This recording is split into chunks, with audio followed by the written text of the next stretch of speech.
Já jsem vlastně pracoval zhruba něco přes rok v IT firmě. Ta práce byla taková dost stereotypní a řekněme, že já jsem čekal na nějakou příležitost.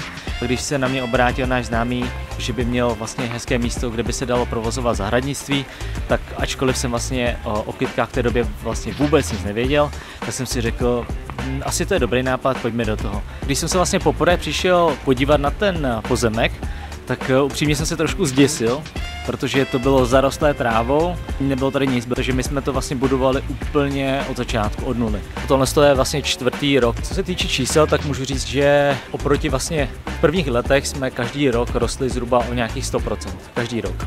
Co se týče vlastně sortimentu, tak máme opravdu hodně velký výběr a snažíme se mít co nejkvalitnější rostliny. Já jsem vlastně letos dostal příležitost navázat spolupráci s farmou Vraňany.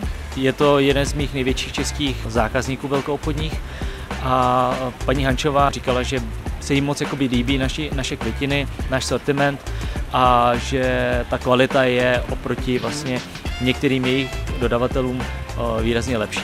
Takže jsme navázali to spolupráci a zatím to funguje dobře.